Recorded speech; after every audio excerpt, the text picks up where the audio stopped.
베네팩턴스 현상이란 말이 있습니다.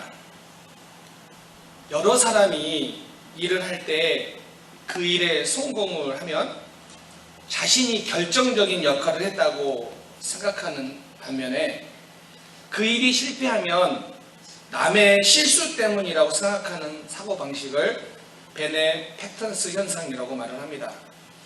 이런 현상은 학교나 직장에서 볼 수 있는데요. 공동 프로젝트를 진행하면서 그것이 성공하면 내 공헌이 자신의 공헌을 크게 생각하는 반면에 반대로 실패할 땐 뭐 그럴 수도 있지 라고 생각하면서 스스로에게는 관대해지는 현상을 말합니다. 예를 들어서 음식을 몇 사람이 같이 했는데 다른 사람이 음식을 거의 다 만들어 놓고 마지막에 간만 자기가 봤는데 음식이 맛있으면 내가 간을 기가 막히게 봐서 음식이 맛있다고, 음식은 역시 간이 중요해 라고 말하는 사람이고요. 반면에 음식이 별로 맛이 없으면 오늘은 재료가 안 좋아가지고 조금 이상하다 라고 이렇게 말을 하는 것입니다. 보통 저희 교회 중심이 캐더링인데 아내가 오랜만에 맛있는 음식을 하겠다고 해서 등갈비 김치찜을 했습니다. 참고로 간은 제가 봤습니다. 이런 것입니다. 여러분은 어떠신 것 같습니까? 나는 그 정도는 아닌 것 같아 라고 생각하십니까? 나는 그 정도는 분별할 수 있는 것 같아 라고 생각하실 수도 있습니다. 왜냐하면 이런 현상은 나이가 들수록 줄어드는 경향이 있다고 합니다. 많은 것들을 경험하면서 애써 나를 드러내고 혹 다른 사람을 무시하는 행동이 무의미하다는 것을 깨달았기 때문이라고 말을 합니다. 오늘 본문을 보면 사울이 딱 이 베네팩턴스 현상에 해당하는 사람이 아닌가 생각이 듭니다. 오늘 본문은 사울이 넘어지는 결정적인 사건을 다루고 있습니다. 1절에 보면 사무엘은 사울에게 여호와의 말씀을 들으소서라고 말을 합니다. 여기에서 15장의 첫 번째로 중요한 핵심 단어가 나오는데 그게 들음입니다. 들음. 즉 순종이라는 말입니다. 15장에서 7번이나 반복해서 나오는 단어입니다. 그리고 3절에 가면 그 여호와의 말씀을 들어야 되는데 그 말씀이 무엇이냐면 아말렉을 진멸하라고 합니다. 진멸. 이게 헤렘이라는 단어입니다. 8번이나 사용하는 단어입니다. 여러분, 헤렘이라는 것은 남녀노소를 막론하고 모든 사람과 모든 가축들을 다 죽이는 것을 헤렘이라고 말합니다. 그래서 어떤 사람들은 이 진멸에 대해서 하나님께서 너무 잔인한 것 아니신가 라고 생각하는 사람도 있습니다. 아니, 어떻게 하나님께서 남녀노소를 막론하고 다 죽이라고 할 수 있느냐라고 생각을 한다라는 거죠. 그런데 여러분, 좀 알아야 되는 게 당시 고대 근동에 있어서 두 가지의 전쟁이 있었습니다. 첫 번째로 가장 일반적인 전쟁은 경제 전쟁입니다. 물질의 이득을 위해서 벌이는 전쟁이 바로 이런 전쟁입니다. 그래서 당연히 전쟁에서 승리하면 전리품들을 취하는 거예요. 그리고 대부분의 당시의 전쟁들이 이와 같은 경제 전쟁이었어요. 그런데 또 다른 전쟁이 있는데 그게 뭐냐면 헤렘 전쟁입니다. 이것은 하나님의 공의와 심판의 도구로 사용되는 전쟁입니다. 그래서 거룩한 전쟁이라고 말을 하기도 합니다. 그런데 그러면 하나님께서 오늘 왜 사울에게 아말렉과 이 진멸, 헤렘 전쟁을 명하실까요? 그 이유가 무엇일까요? 오늘 15장 2절에 보면 이스라엘 백성들이 애굽에서 나올 때 이 일을 언급합니다. 이스라엘 백성들이 출애굽한 후에 그들이 광야길을 걸을 때 그들에게 처음으로 공격한 사람들이 바로 이 아말렉 사람들입니다. 그래서 신명기 25장에 보면 아말렉이 내게 행한 일을 기억하라 라고 말씀하십니다. 왜냐하면 아말렉이 이스라엘의 백성들 중에서 피곤하여 뒤에 떨어진 약한 자들을 쳤고 하나님을 두려워하지 않았다라고 기록하고 있습니다. 아말렉은 이스라엘 백성들이 출애굽 여정 중에 광야를 지날 때 그들이 너무 힘들고 지치고 어려웠을 때 가장 뒤로 처진 약한 사람들, 노인들, 어린아이들, 약한 여인들을 공격했습니다. 가장 비열하고 야만적인 방법으로 이스라엘을 괴롭혔습니다. 그래서 출애굽기 17장에서 하나님께서 이렇게 말씀하십니다. 이스라엘의 안정된 왕조가 들어서면 아말렉의 이름을 천하에서 도말하라. 그렇기 때문에 오늘 지금 이 전쟁은 그냥 단순한 전쟁이 아니라 하나님의 말씀을 성취하는 전쟁입니다. 그리고 17장, 출애굽기 17장에서 보면 아말렉과 전쟁은 철저하게 영적인 전쟁이었어요. 군사력이 세서 어느 나라가 이기냐가 전쟁의 승패를 가렸던 게 아니라 모세가 손을 들면 이스라엘이 이기고 모세가 지쳐서 손이 내려오면 이스라엘이 지는 철저하게 영적인 전쟁이 바로 이 아말렉과의 전쟁이었다는 것입니다. 자, 그래서 오늘 이 진멸, 해는 전쟁을 말씀을 하시는데 여러분 한번 생각해 보세요. 아말렉과의 그 전쟁, 출애굽기 17장에 나오는 그 전쟁이 지금 사울이 듣고 있는 이 시점에서 어느 정도 전의 시간에 차이가 있는지 아십니까? 몇 년 전의 이야기일 것 같아요. 약 400년 전에 일어난 사건입니다. 무슨 이야기예요? 400년 전에 일어난 사건을 지금 끄집어서 하나님 말씀하고 계시는 거예요. 아니, 이거 너무한 거 아닌가? 400년이나 지났는데 이렇게 생각할 수 있는데 그렇지 않아요. 이 전쟁이 영적인 전쟁이라고 이야기했습니다. 그렇기 때문에 이것은 우리에게 어떻게 적용이 되냐면 죄가 바로 이와 같다라는 거예요. 400년의 시간이 지났는데, 오랜 시간이 지났는데 죄는 그게 사라지는 것이 아니라 죄의 그 대가는 치러지는 순간까지 시간과 장소를 초월하며 따라다닌다는 거예요. 그래서 400년 전의 이야기를 다시 꺼내시는 거예요. 반대로 6절에 보면 전쟁을 치르기 전에 아말렉 가운데 있는 겐 족속들, 겐 사람들에게 미리 말합니다. 도망가라. 그래서 그들이 도망가도록 이야기를 합니다. 왜 겐 사람들에게는 이러한 호의를 베풀었습니까? 그 이유도 애굽에서 나올 때 이스라엘 사람들에게 선대했기 때문에. 아말렉이 행했던 일들은 많은 시간들이 지났는데 분명히 그들의 잘못을 하나님이 심판하시고, 반면에 겐 사람들의 호의는 오랜 시간이 지났는데 그들에게 호의를 베푸십니다. 이런 겁니다. 지금 당장 하나님께서 어떤 일들에 대해서 다루지 않는다고 해서, 지혜에 대해서 다루지 않는다고 해서 우리가 안심해서는 안 돼요. 반면 내가 지금 선을 행하는데 그 결과가 당장에 일어나지 않는다고 해서 여러분 실망할 필요도 없어요. 하나님은 400년 전의 이야기를 꺼내서 지금 말씀하고 계세요. 하나님이 기억하시기 때문이에요. 여러분, 하나님이 이렇게 명령하셨으니까 이 전쟁의 결말이 어떻겠습니까? 당연히 이스라엘의 대승입니다. 대승. 그리고 이 대승 가운데 어떤 일을 사울이 행하냐면 아말렉 백성들의 모든 백성들은 다 진멸하나 아말렉 왕 아각은 생포합니다.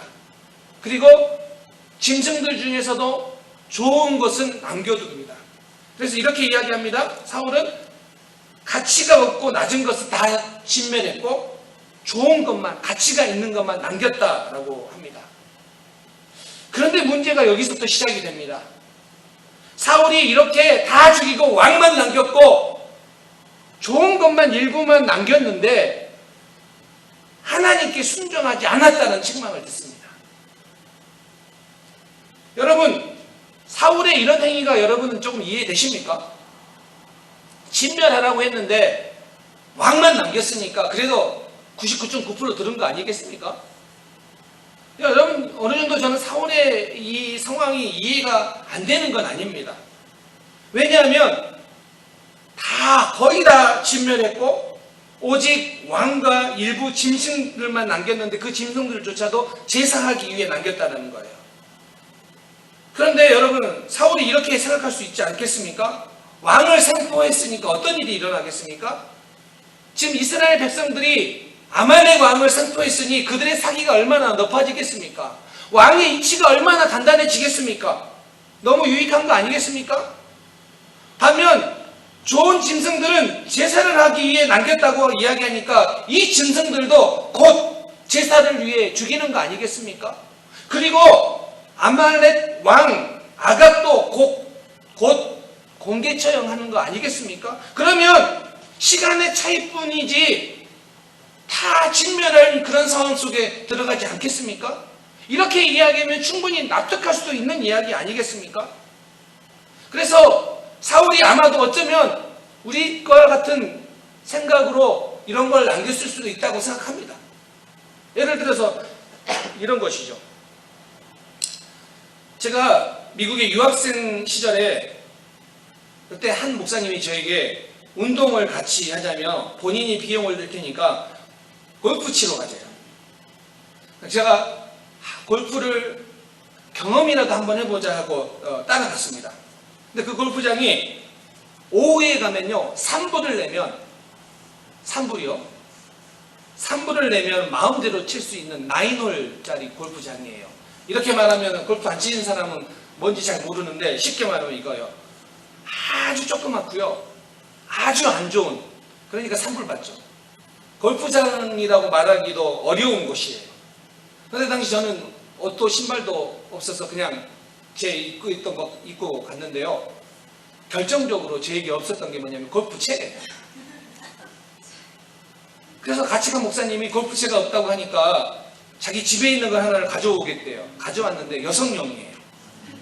그러니까 여러분 생각해 보세요. 골프를 처음 치는데 여성용 골프채를 치니까 그게 얼마나 어색하고 이상하겠습니까?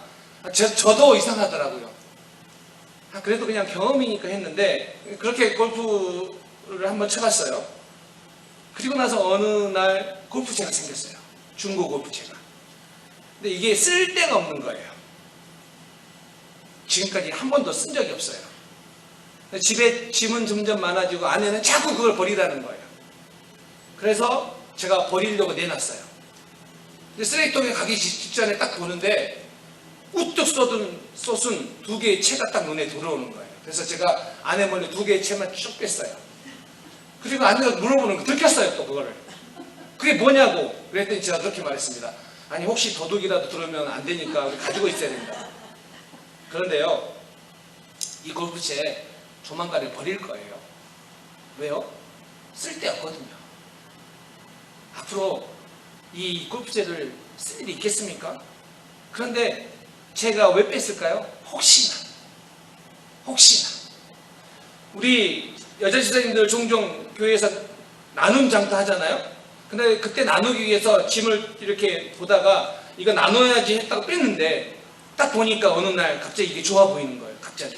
그래서 혹시나 해서 챙겨놓은 옷과 가방은 없습니까? 이런 거 있잖아요. 살 빠지면 이거 입어야지 다시. 이처럼 사울도 분명히 처음에 순종하기 위해서 따라갔다가 마지막 하나잖아요. 왕. 그리고 이걸 남겨두면 나에게 유익하잖아요. 그리고 일부 짐승이잖아요. 다 죽이고.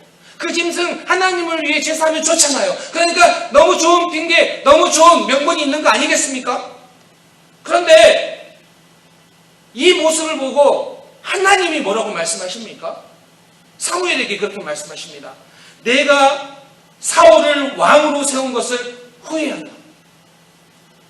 내가 사울을 왕으로 세운 것을 후회한다라고 하나님께서 말씀하십니다.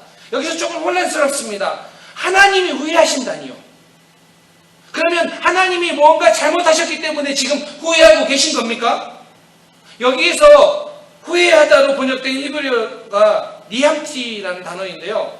이것은 괜히 그랬다라고 생각하는 인간이 하는 후회가 아니에요. 인간이 후회할 때 사용되는 가장 많은 표현이 뭐냐면 슈브라는 단어예요. 그러면 이 니안티의 원형인 나함은 뭐냐? 이것은 사람의 죄악에 대한 하나님의 거룩한 사랑의 고통이에요. 쉽게 말하면 하나님께서 후회하셨다는 것은 하나님이 지금 아파하시고 하나님이 지금 안타까워하시고 하나님이 지금 그것 때문에 몹시 어려워하신다라는 그런 의미예요. 하나님의 백성이 죄 가운데 있을 때 하나님을 멀리할 때 하나님은 아파하시고 안타까워하신다는 거예요. 그렇기 때문에 지금 이 상황을 보면 사울의 그와 같은 행동에 하나님은 아파하시고 사울은 하나님의 심판이 선고되어짐을 듣고 근심하여 밤새 기도해요. 하나님은 아파하시고 사무엘은 기도하는데 그러면 사울, 정작 본인 당사자 사울은 뭐하고 있을까요? 12절에 보면 자기를 위해 기념비를 세워요. 13절에 보면 사무엘을 만나서 뭐라고 이야기하냐면 자기가 여호와의 명령을 행했다라고 말을 해요. 하나님은 탄식하고 있는데 사무엘은 밤새 기도하고 있는데 사울은 잘했다며 자기를 위해 기념비를 세우고 사무엘이 묻기도 전에 내가 하나님의 명령을 지켰다라고 이야기를 해요.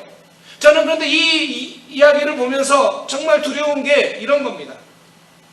나는 예수를 믿는다고 말하고 나는 교회를 다닌다고 말하고 나는 성도이라고 말하고 어떤 사람은 나는 직분자라고 말하는데 그렇게 말을 하면서 세상 가치관을 따라 살면서 자기 유익을 따라 살아가면서 나는 믿음의 삶을 살고 있다고 착각하고 있는 상황들이 없지 않는가? 삶에서 교회 안에서 자기 가치에 따라 행동하면서 철저하게 자기 생각 따라 행동하면서 나는 신앙생활 그래도 잘하고 있다고 착각하고 있지 않는가? 혹 그렇게 착각하는 수많은 사람들 때문에 오늘날 교회가 점점 더 어려워지고 있지는 않은가? 다시 한번 돌아봐야 됩니다. 그렇기 때문에 오늘 이 사울이 넘어지는 이 장면을 통하여 다시 한번 우리의 신앙을 점검해야 되는데 오늘 이 말씀을 통하여 우리가 얻을 수 있는 메시지는 첫 번째는 우리가 신앙생활함에 있어서 자기 합리화를 조심해야 됩니다.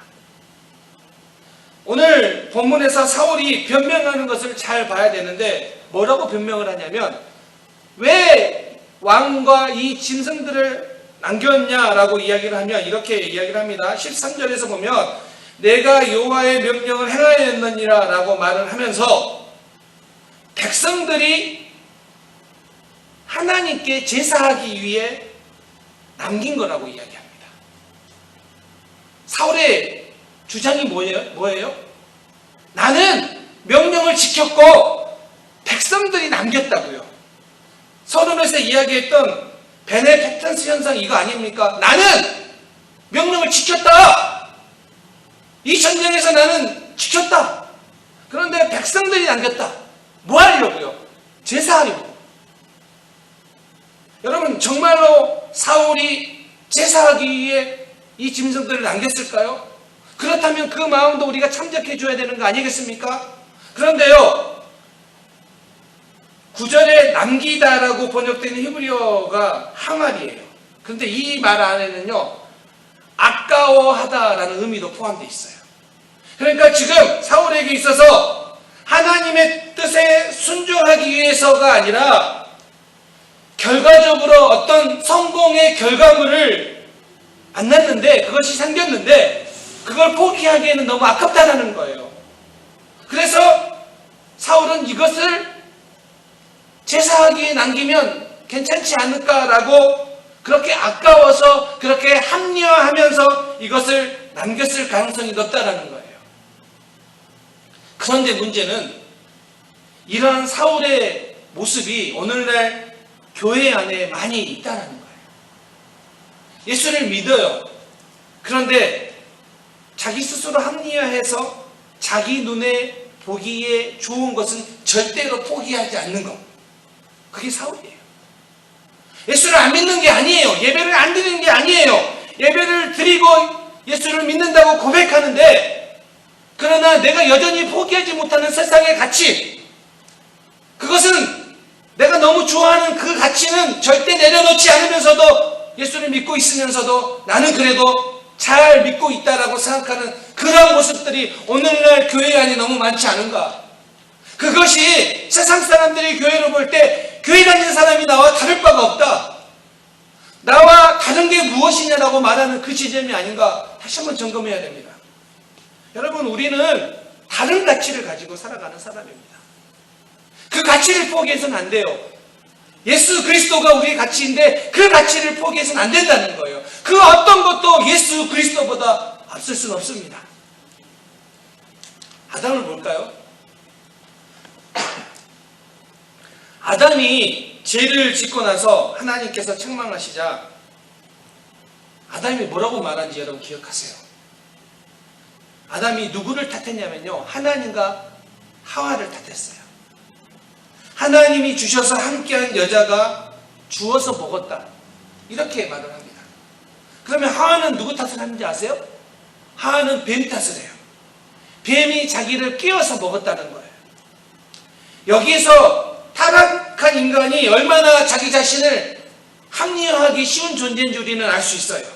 아담 이후에 우리 모두는 그래요. 하나님이 물으시는 건데, 하나님이 물으시는데 뭐라고 이야기해요? 자기 합리화에 빠져 있잖아요. 하나님이 물으시는데 어쩔 수 없었다, 하나님이 주신 여자 때문이다, 뱀이 꼬드겨서 내가 넘어갔다, 이게 합리화, 이게 변명, 이게 자기 합리화로 이야기하고 있는 그 모습 아닙니까? 하나님이 물으셨는데도 이와 같다면 하물며 인간들끼리는 얼마나 이런 자기 합리화가 많겠냐는 거예요. 왜 어렵냐면 자기가 어떤 잘못을 했는데도 불구하고 자기 합리화에 빠지면 잘못이 무엇인지 몰라요. 그렇게 살아가요. 아담 이후에 많은 사람들이 그렇게 살아간다라는 거예요. 그런데 사울이 왜 이렇게 되었는지 한번 우리가 생각해 봐야 돼요.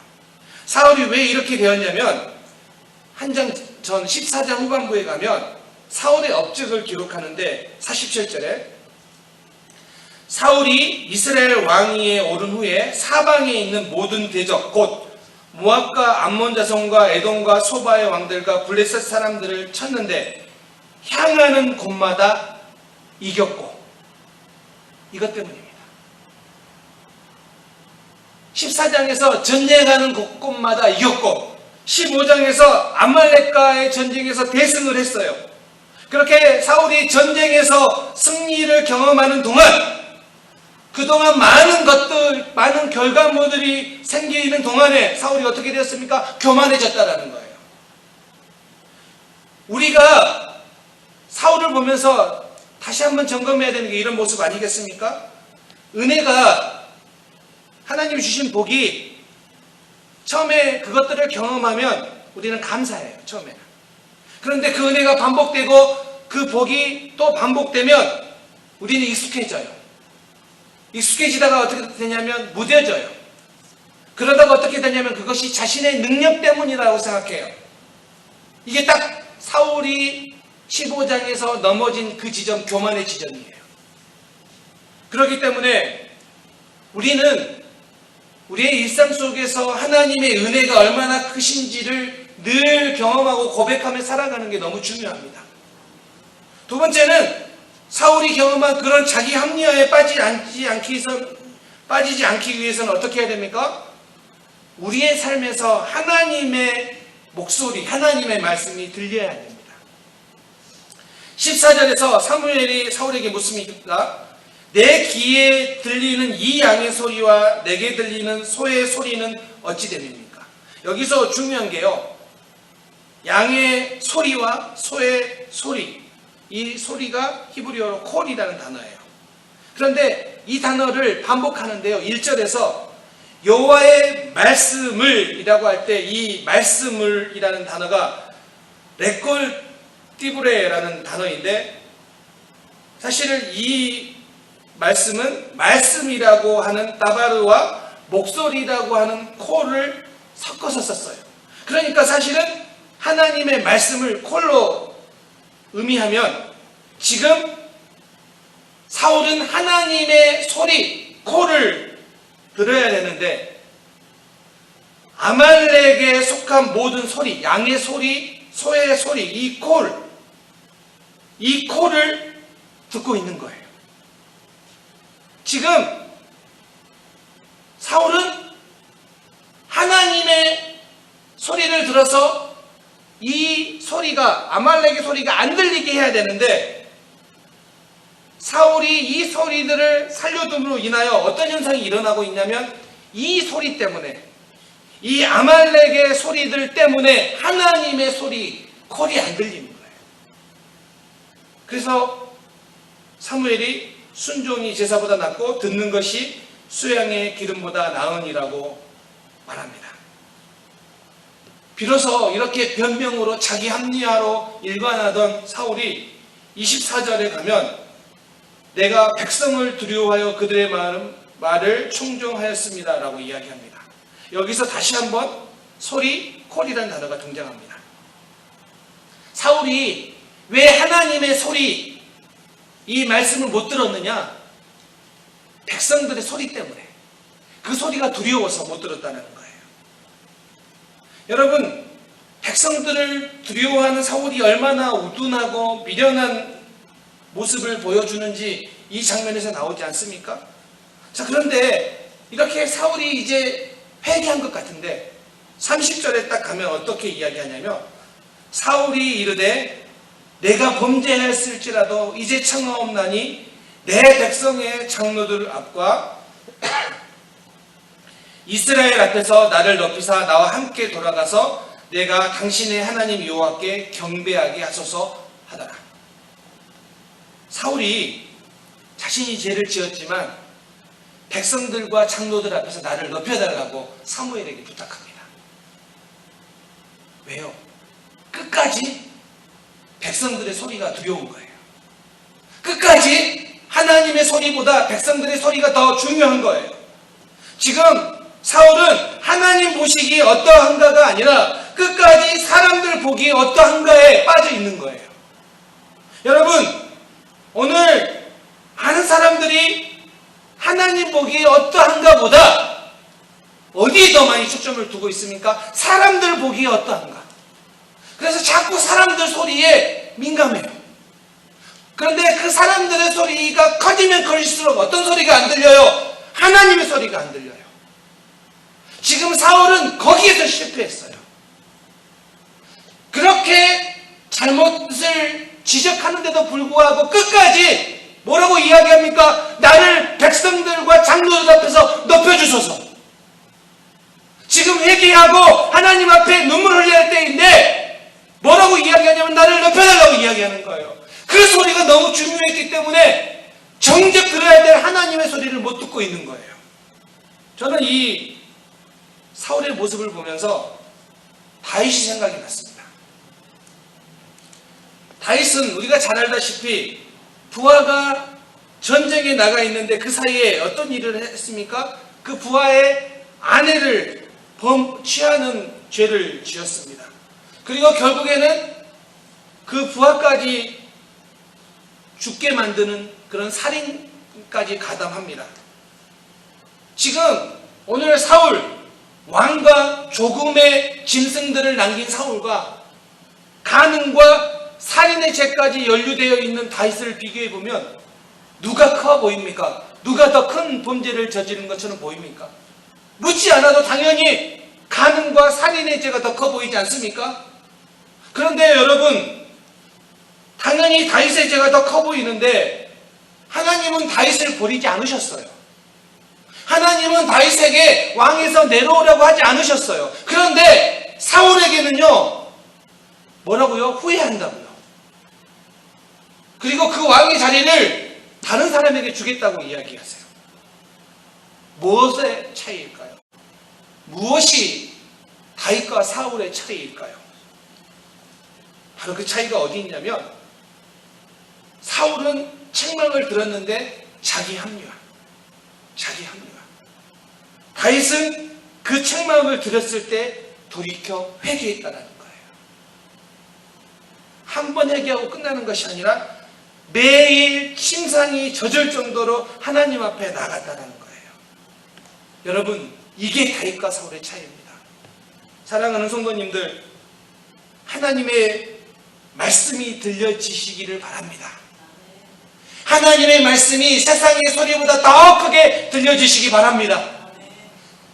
사람들의 소리가 하나님의 소리를 못 듣게 하는 그런 자리가 아니라 하나님의 소리가 너무 잘 들리는 그 자리에 있기 때문에 세상의 소리를 듣지 않아도 되는 그런 믿음의 힘이 여러분 가운데 있기를 주님의 이름으로 축원합니다. 결론입니다. 예수님께서 제자들에게 자기를 부인하고 자기 십자가를 지고 나를 따르라고 말씀하셨습니다. 자기를 부인하고 십자가를 지고 따르라고 이야기하는 이 부분을 많은 사람들이 자기 재산을 버리고 때로는 자기 가족까지 버리고 따르라고 했다고 생각을 합니다. 그런데요, 자기 부인의 핵심이 뭐냐면 자기 생각과 자기 중심이에요. 여러분, 예수님께서 이 말씀을 하신 게 마태복음 16장인데요. 제자들을 처음 부를 때 이 말씀을 하신 게 아니에요. 이미 베드로는요, 예수님이 부르실 때 예수님을 따른다고 결정했을 때 이미 그물과 배를 버려두고 따랐어요. 그런데 시간이 지나서 다시 예수님께서 말씀하시는 거예요. 자기를 부인하고 자기 십자가를 지고 나를 따르라.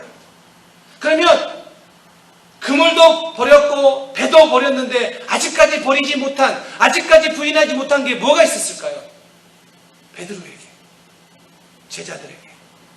그게 바로 내 생각과 내 중심적인 태도예요. 오직 나의 이익, 나의 가치, 내가 생각하는 것. 여러분, 예수님께서 우리에게 요청하시는 것은 자기를 부인하고 자기 십자가를 지고 주님을 따르라는 거예요. 여러분의 생각, 여러분의 가치를 내려놓고 예수님을 따르라는 거예요. 자기를 부인하지 못하면 어떤 현상이 일어나냐면 말씀을 들을 때 자기 생각과 자기 중심성으로 말씀을 들어요. 그래서 내가 듣고 싶은 말씀이 들려지면 은혜를 받아요. 그런데 내가 좀 불편한 말씀이 들려지면 은혜가 안 돼요. 왜 또 저 말씀을 하시지? 또 어떤 말씀이 들려지면 이런 생각을 해요. 오늘 저 말씀이 누가 들었어야 되는데 아깝다. 꼭 이럴 때 교회 안 오더라. 내가 들어야 될 말씀인데 내가 중심이 되면 내 생각과 내 중심적인 태도를 버리지 못하면 우리는 자꾸 다른 사람들을 향해 들어야 되는 말씀으로 듣는다는 거예요. 제가 언젠가 그런 말씀을 드린 적이 있는데 은퇴하시면서 한 목사님이 이렇게 말씀하셨어요. 자신이 평생 목회를 하면서 하나님께 집도 바친 교인도 보았고 땅도 바친 교인을 보았는데 자기 성질머리 뽑아서 바친 교인은 한 사람도 못 보았다. 자기 부인이라는 것은요, 내 생각을 내려놓고 내 중심적인 태도를 내려놓고 주님을 따라가는 거예요. 사랑하는 성도님들, 가능한 열심히 교회를 섬기시기 바랍니다. 가능한 열심히 신앙생활 하시기 바랍니다. 그런데 자기를 부인하고 십자가를 지구의 이 정신을 반드시 생각하면서 열심히 교회 섬기시고 열심히 신앙생활 하시는 우리 은혜샘 교회의 가족이 되시기를 주님의 이름으로 축원합니다. 이번 한 주간 여러분의 삶에 자기를 부인하고 자기 십자가 때문에 여러분 삶 속에 다른 선택, 다른 언어, 다른 일들이 일어나시기를 우리 주님의 이름으로 축원합니다. 기도하겠습니다.